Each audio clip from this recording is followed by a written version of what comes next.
bahwa presiden dan wakil presiden mempunyai hak untuk berkampanye. Ya kan? Presiden ke-7 Republik Indonesia Joko Widodo membela Presiden ke-8 Prabowo Subianto yang mengkampanyekan salah satu paslon Pilkada 2024. Menurut Jokowi, tindakan Prabowo mengkampanyekan Ahmad Lutfi Taj Yassin merupakan hal yang sah dilakukan. Jokowi menjelaskan bahwa Presiden dan Wakil Presiden memiliki hak untuk berkampanye. Hal itu sesuai dengan Pasal 299 Undang-Undang Nomor 7 Tahun 2017 tentang Pemilu. Pernyataan itu disampaikan Jokowi seusai ikut pawai keliling bersama Ahmad Lutfi dan Taj Yassin di Purwokerto pada Sabtu 16 November. Jokowi juga menilai bahwa dukungan Prabowo terhadap paslon nomor urut 2 itu dalam kapasitasnya sebagai Ketua Umum Partai Gerindra. Assalamualaikum warahmatullahi wabarakatuh. Waalaikumsalam warahmatullahi wabarakatuh. Bismillahirrahmanirrahim kepada seluruh rakyat Indonesia dari Aceh sampai Irian Jaya. Mari waspada, waspadalah, waspadalah, waspadalah. Kedaulatan NKRI dalam bahaya. Tentu kita akan bacain berita sesuai dengan panduan dari Bung Kameramen. Dibacain berita, silakan. Ya, terima kasih Bung Alfian. Kita kembali lagi dalam bacaan berita, tapi kali ini kita masuk dalam rekomendasi UAT tentang siapa calon yang akan kita pilih, Bung Alfian, dalam pilkada. Hari ini kita akan membahas pilkada Jawa Tengah, Bung Alfian, yaitu gubernur atau calon gubernur dan wakil gubernur. Nah, untuk respon awalnya, mungkin apa, Bung Alfian, peta awal di Jawa Tengah? Karena saya melihat banyak respon atau reaksi dari para aktivis atau tokoh-tokoh. Mereka kecewa dengan sikap Pak Prabowo yang sempat melarang cawe-cawe, justru cawe-cawe dengan terang-terangan dan tanpa rasa malu. Silakan, Bung Alfian. Ya, respon awalnya itu adalah ekspresi resistensi penolakan kepada apa yang dicawe-cawei oleh Bapak Prabowo. Mudah-mudahan Pak Prabowo Subianto lebih mempertontonkan diri sebagai negarawan. Sampai hari ini saya, Alfian Tanjung, masih optimis. Masih ada sisa persentase kepercayaan. Masih ada sisa persentase harapan pada Bapak. Maka saya memohon, jangan ulangi lagi cara-cara seperti itu. Jadi saya ingin katakan respon pembuka, Bung Kameramen, tampilnya beliau bertiga dengan Bapak Lutfi dan Bapak Taj Yassin, itu adalah ekspresi kekhawatiran akan kalah. Sebabnya apa? Pemirsa, saya Alfian Tanjung ada pada posisi 5 tahun terakhir ini saya ada di bumi Jawa Tengah. Dan saya berinteraksi dengan ketat dengan keluarga besar NU, dengan pesantren-pesantren, dengan keluarga besar Muhammadiyah, dan dengan bermacam ragam pergerakan Islam. Kenapa? Pertama, saya memang adalah angkatan muda Muhammadiyah. Kedua, saya pernah 35 tahun di P3. Ketiga, memang sejak remaja, saya aktivis dakwah yang berhubungan dengan semua model pergerakan. Dan saya punya hubungan kuat dengan tentara selama 20 tahun. Dan saya intens dengan kepolisian selama 5 tahun. Ini saya sampaikan agar dipahami, Jawa Tengah harus berani memilih siapa yang bisa diharapkan akan menampakkan kasih sayangnya kepada masyarakat Jawa Tengah. Kenapa? Saya ingin katakan sebagai pembuka, sebetulnya masyarakat itu udah sampai pada tingkat males. Dan kesungguhan mereka karena mereka dikumpulkan dengan mobilisasi, kemudian dikasih minyak goreng, dikasih sejumlah uang, dan pulang mereka baru 2 hari udah habis semua. Pusing lagi. Jadi sekali lagi, cawe-cawe Pak Prabowo adalah alarm. Warning. Indikasi kuat bahwa jago yang dijagokan oleh pihak-pihak yang menjagokan, saya katakan sebagai bentuk pertanggungjawaban perjuangan umat, perjuangan sebagai seorang putra Indonesia, bahwa Jawa Tengah hari ini mengalami penyadaran-penyadaran yang cukup luas.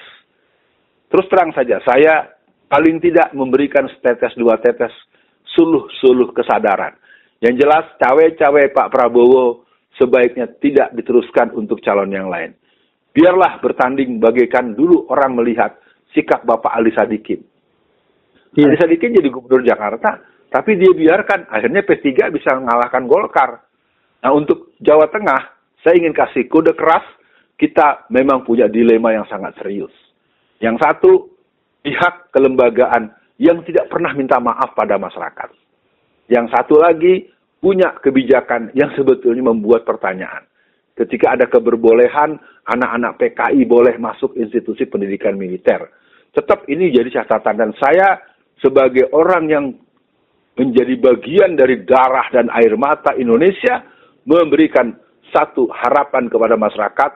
Mari kita memilih yang kita punya harapan bahwa si yang bersangkutan tidak mengulangi lagi dengan kisah-kisah kampung wadas, kisah-kisah Boyolali yang sampai sekian ton susu yang akhirnya dibuang, dan kisah-kisah yang membuat masyarakat kehilangan dan kekeringan air mata. Itu sebagai respon awal. Bung Kameramen, lanjutkan. Ya, Bung Alfian, memang betul ya, sampai Pak Prabowo turun gunung. Saya baru menangkap yang Bung Alfian jelaskan tadi. Ini berarti tanda-tandanya mereka takut juga ya Bung Alfian. Jadi perlu dukungan khusus lah dari Pak Prabowo. Tapi memang ini kan presiden buruk. Nanti kalau Pak Prabowo misalkan 1 periode aja gitu kan. Nah, periode selanjutnya bisa jadi Pak Prabowo melakukan cawe-cawe seperti ini juga. Nah, Bung Alfian, bicara cawe-cawe, sejauh mana Pak Jokowi cawe-cawe di Jawa Tengah, Bung Alfian? Karena kan saya lihat Jokowi kayaknya walaupun sudah tidak berkuasa, tapi kelakuan buruknya pasti tetap dilakukan oleh dia. Gimana tuh, Bung Alfian? Bismillahirrahmanirrahim. Dengan bahasa yang saya coba setenang mungkin, sedatar mungkin, seobjektif mungkin. Menurut saya yang pertama, pernyataan Faisal Assegaf agar Jokowi diperiksa ke rumah sakit jiwa oleh dokter jiwa itu menurut saya perlu ya. Karena kelakuannya memang menurut saya ada 3 yang dia lakukan selama saya mengamati dia kurang lebih 20 hari ini jadi orang biasa ya. Pertama, dia mendatangi satu persatu pasangan-pasangan calon di Jawa Tengah. Kedua, dia memanggil datang calon-calon tersebut. Ketiga, seolah-olah orang tersebut ingin datang, tapi itu ada pengkondisian. Saya ingin mengatakan ini merupakan sebuah pola perilaku politik yang tidak mendidik, sangat memberikan contoh yang buruk, dan menunjukkan intimidasi dari seorang raja yang tidak rela bahwa dia sudah tidak berkuasa lagi.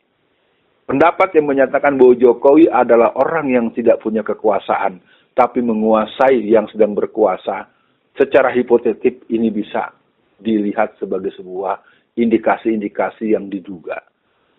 Lalu kalau Bung Kameramen bertanya apa yang dilakukan oleh Jokowi, bagaimana dia memanggil calon pasangan Bupati Karanganyar, dipanggil, dan itu tidak ada, memang bahasanya datar, tapi di sana ada cetar. Di sana ada sangar, dan di sana ada tanda kutip yang membuat orang akan menghitung kalau menolak kemauan dia. Saya ingin nyatakan, wahai Jokowi, Anda warga negara Indonesia. Alfian Tanjung juga orang Indonesia. Negara ini bukan punya Anda dan bukan punya keluarga Anda. Punya keluarga besar bangsa Indonesia. Saya nyatakan kepada seluruh masyarakat, jangan biarkan terlalu lama kita dalam cengkeraman keluarga Fufu Fafa. Lanjut, Bung Kameramen. Ya, Bung Alfian, saya menangkap kegelisahan Bung Alfian dan kenapa Bung Alfian memperjuangkan pendidikan politik di Jawa Tengah. Karena memang benar-benar sampai hari ini setiap pilkada kita memang tidak siap ya Bung Alfian. Kita sudah punya semangatnya, sudah punya semangat perubahan oleh Pak Anies di bawah. Tapi kita lagi-lagi di Jawa Tengah nggak ada calon yang bisa kita dukung dengan sepenuh hati ya Bung Alfian. Ya, mungkin untuk akhir sesi kali ini saya menangkap mungkin Bung Alfian tidak ada rekomendasi atau apa, tapi tetap seperti video-video rekomendasi yang lainnya untuk Jawa Tengah nih.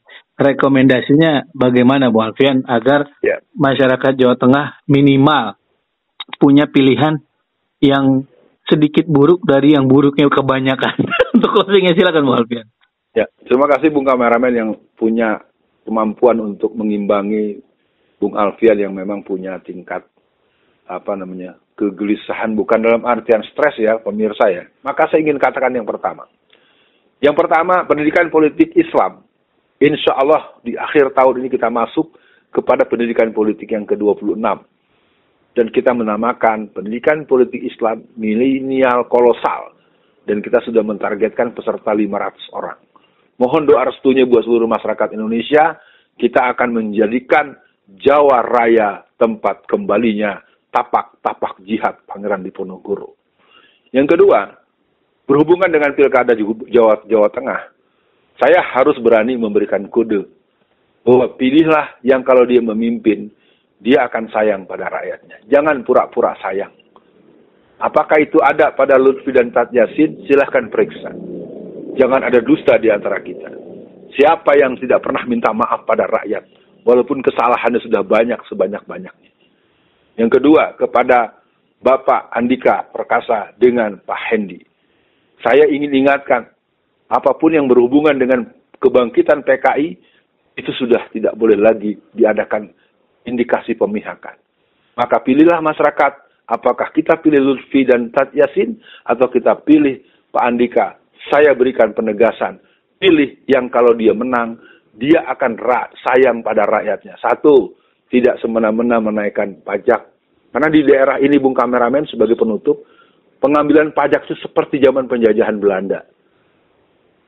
Kantor-kantor, warung-warung, mereka diancam oleh petugas pajak.